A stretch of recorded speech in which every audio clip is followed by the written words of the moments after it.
Yeah, mes gens, chaque jour qu'on dort, il y a un nouveau dossier. Il dit, oh, je comprends pourquoi la dépression ne prend pas trop la communauté africaine, oui. N'oubliez pas, dans chaque Congosa, dans chaque Béré, il y a une leçon de vie à prendre très, très au sérieux, oui. Ne regardons pas seulement que c'est la vie des autres. Ne dit-on pas que les erreurs d'autrui doivent nous servir d'exemple. En tout cas, asseyez-vous, prenez le thé sans sucre de préférence et écoutons. Salut à tous, ici Mathias Pogba. Je vous fais l'annonce que bientôt je vais faire de grandes révélations à propos de mon frère Paul Pogba et de Rafaela Pimenta, son avocate, son amie, sa confidente, celle qu'on appelle aujourd'hui la femme la plus puissante du football et que mon frère appelle sa seconde mère, comme si une mère ne suffisait pas. Pour ceux qui ne me le connaissent pas, je suis footballeur professionnel et aussi le grand frère du champion du monde Paul Pogba, jouant actuellement à la Juventus de Turin, après un passage décevant à Manchester United. Je pense que cela ne nous a pas échappé avec le battage médiatique autour de son transfert et de ses déboires à cause de sa blessure, sans parler de son documentaire catastrophique, noté 1 sur 10. Waouh! Actuellement, mon frère se rétablit dans l'objectif de participer à la future Coupe du Monde qui se jouera dans pas longtemps, comme vous le savez tous. Ceci dit, si je fais cette vidéo aujourd'hui et me lance dans cette démarche, c'est que j'estime que le public français, italien, espagnol, anglais, ce qui veut dire le monde entier, ainsi que les fans de mon frère, et plus encore, l'équipe de France, la Juventus, les coéquipiers de mon frère et ses sponsors méritent de savoir certaines choses, afin de décider en toute connaissance de cause s'il mérite vraiment l'admiration, le respect et l'amour du public, s'il mérite sa place dans l'équipe de France et l'honneur de jouer la Coupe du Monde, s'il mérite d'être titulaire à la Juventus, s'il est une personne digne de confiance que n'importe quel joueur voudrait avoir à ses côtés. Et enfin, est-ce qu'il est digne d'être pris comme représentant et modèle pour la jeunesse du monde, des quartiers populaires et bien sûr par les grandes marques. Aussi, ce que vous apprendrez à propos de Rafaela Pimenta, son avocate, sa seconde mère, vous permettra de vous faire une idée sur son intégrité et son professionnalisme, sur sa loyauté et de savoir si elle mérite de prendre la relève dans l'écurie Mino Raiola. Cela permettra aux joueurs de l'écurie et à ses clients de savoir si elle mérite de les représenter et veiller à leurs intérêts. Et pour les futurs joueurs prometteurs, à la recherche d'agents et de représentants pour leur futur contrat, est-ce que Rafaela Pimenta et l'écurie Mino Raiola se soucieront vraiment d'eux et de leur famille? Est-ce qu'ils sont des options fiables et intéressantes? Je pense que ce que j'ai à dire risque d'intéresser beaucoup de monde. D'ailleurs, je vous parlerai aussi de choses très importantes à propos de Kylian Mbappé, la star du football mondial. Et il y aura des éléments et de nombreux témoignages pour confirmer mes propos. Tout ça risque d'être explosif et de faire grand bruit. Aussi, je présume que vous avez beaucoup de questions et que vous vous demandez les raisons de mes actions.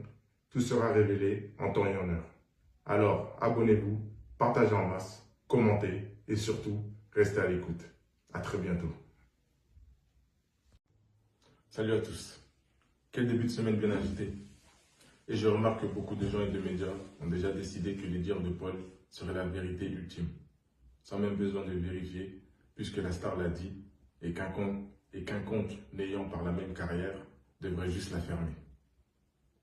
Oui, je sais, certains se moquent de la vérité par fanatisme envers le grand Paul Pogba, et que pour d'autres, il n'y a que la Coupe du Monde qui importe.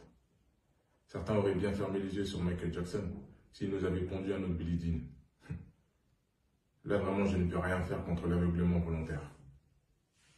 Alors, je m'adresse aux autres qui veulent vraiment comprendre. Aussi, je rappelle qu'à l'origine, je n'avais fait que dire que j'allais révéler des choses. Mais au final, je n'avais encore rien révélé. C'est le petit Paul paniqué et mal conseillé qui a envoyé ses soldats en robe noire. Il est celui qui a commencé à révéler des choses de lui-même, de façon orientée et arrangée à sa sauce. Et depuis, je ne fais que répondre.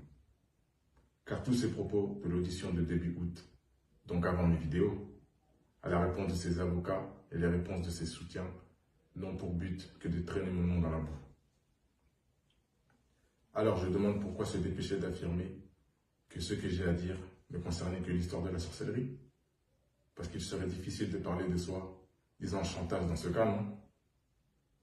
Donc, ne vaudrait pas mieux se dépêcher de marteler le grand frère? Serait juste un jaloux, d'avide d'argent, prêt à tout, cela pour le discréditer avant qu'il ne parle? N'est-ce pas à cela que servent tous les faux comptes à mon nom? Non, non, non, non, non. On n'accepte pas le complotisme ici. Le public s'énerve et accuse de trahison sans rien savoir. Mais si le grand frère a été obligé de s'exprimer publiquement sous peine de perdre sa vie ou sa liberté, du fait que son petit frère le voulant mort ou en prison, n'est-ce plutôt pas le petit frère qui aurait trahi le grand frère? Ou bien, est-ce moins grave, parce que lui, c'est une star mondiale, et donc moi, un humain lambda, et tous ceux comme moi devraient accepter de mourir en silence pour la gloire du prodige. Injuste. Bien sûr, certains le souhaiteraient, mais désolé, je ne suis pas d'accord. Faites-le vous si vous voulez, mais moi, je ne le fais pas. Ainsi, même si vous ne le croyez pas, sans doute pas, je me bats pour ma vie et celle de ma famille, pour sortir de l'emprise et du piège de ce frère. Le monde se base sur l'apparence, pensant que tout était beau chez nous.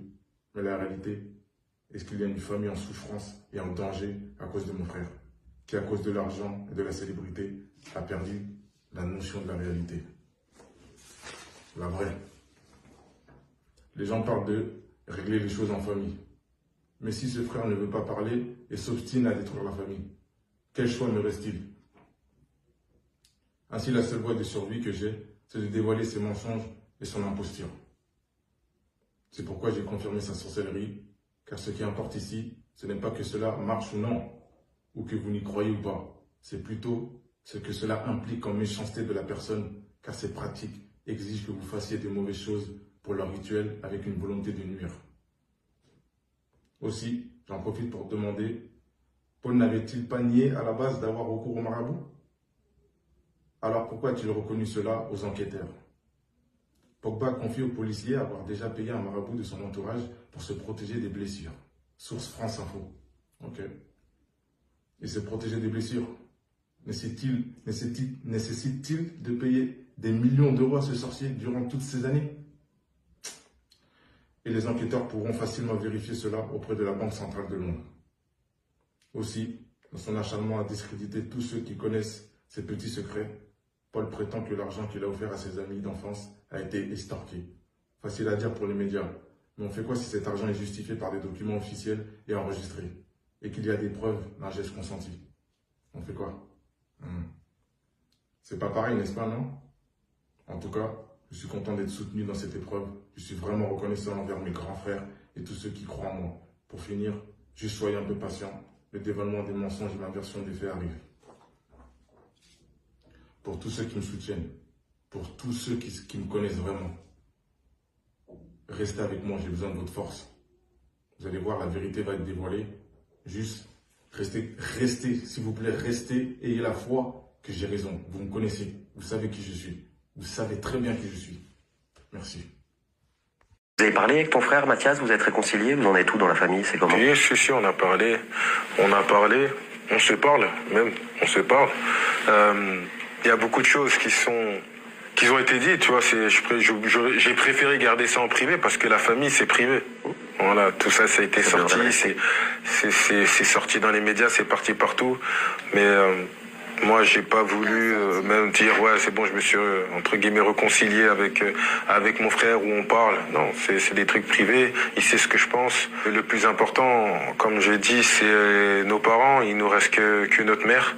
Aujourd'hui, elle a beaucoup pris. Quand ça sort, tu sais que tu as des enfants, tu as une femme, tu as une famille, et tout le monde envoie les messages, tout ça, ça a été dur, vraiment dur pour ma famille.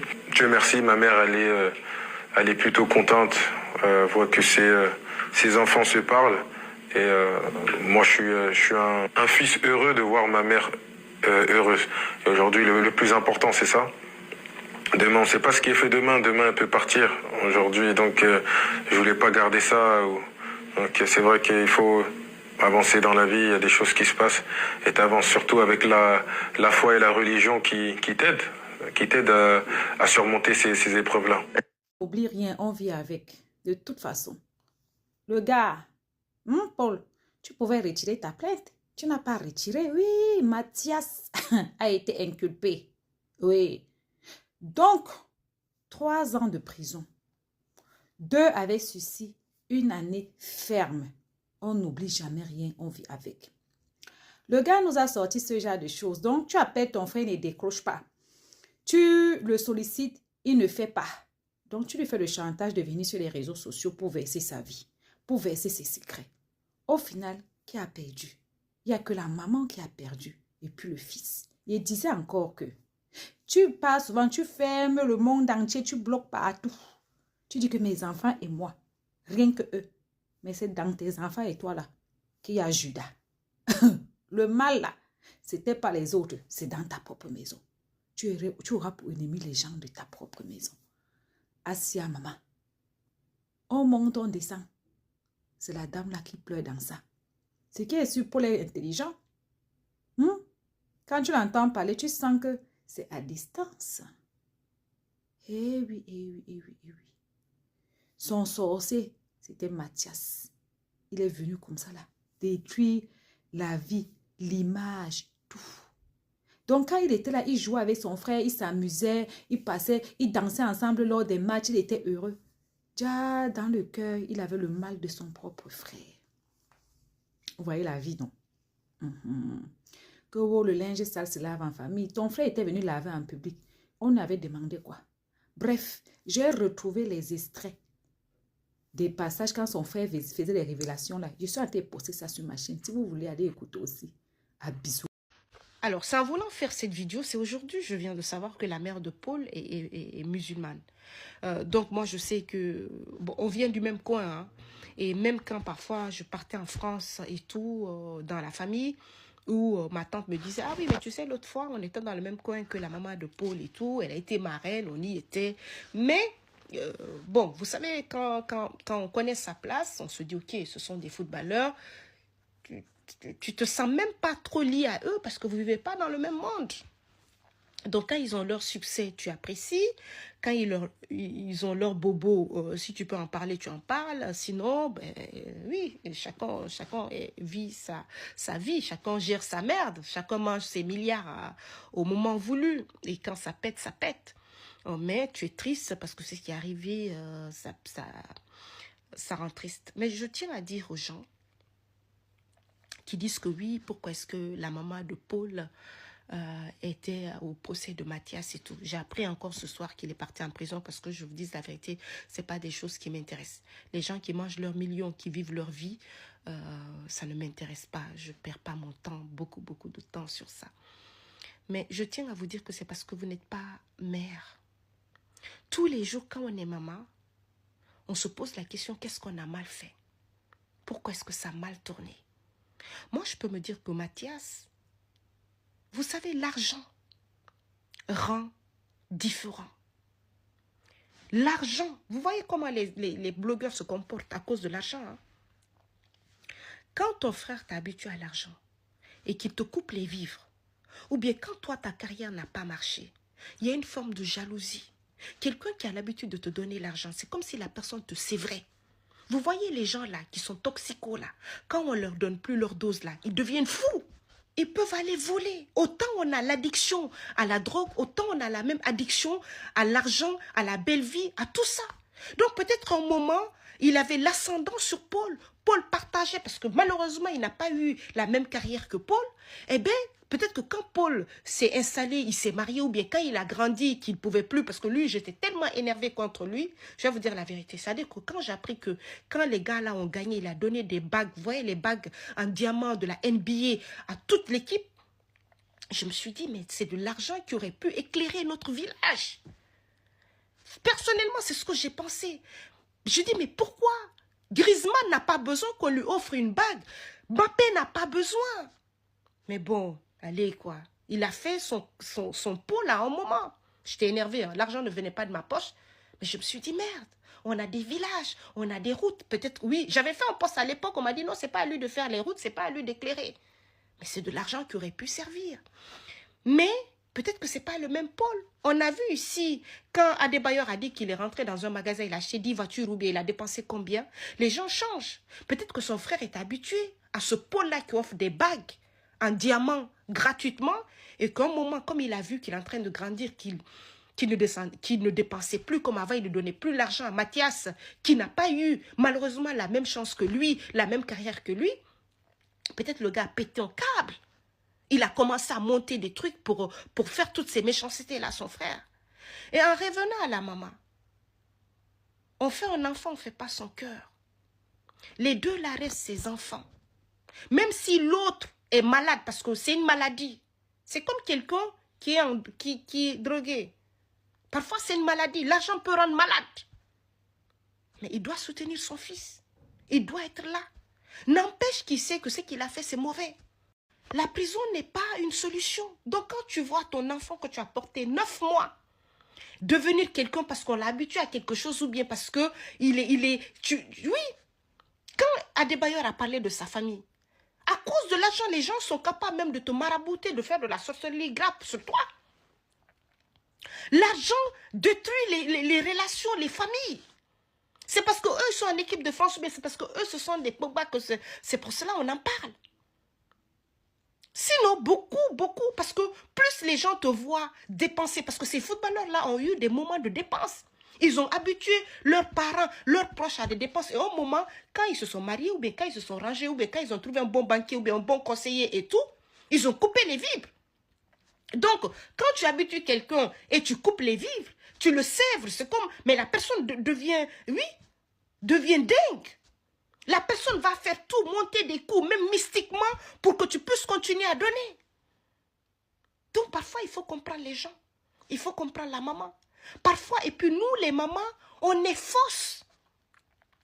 Parfois, elle peut comprendre que c'est une maladie que Mathias a. Et je parie qu'à un moment, elle voulait aussi que Paul continue à guérir cette maladie-là par des cadeaux, par de l'argent. Et elle savait aussi que son enfant Mathias abusait. Donc, une maman peut être comme ça. Mais bon, en espérant que Mathias se guérisse de ça, en espérant que les choses se résolvent. Il n'y a pas ex-maman, il n'y a pas ex-enfant. Peut-être qu'ici, les choses n'ont pas pu être résolues en famille. La justice a résolu ça. Donc, quand il va finir son séjour, on ne va pas le mettre à la rue. Il va revenir chez sa maman. Donc, il faut comprendre.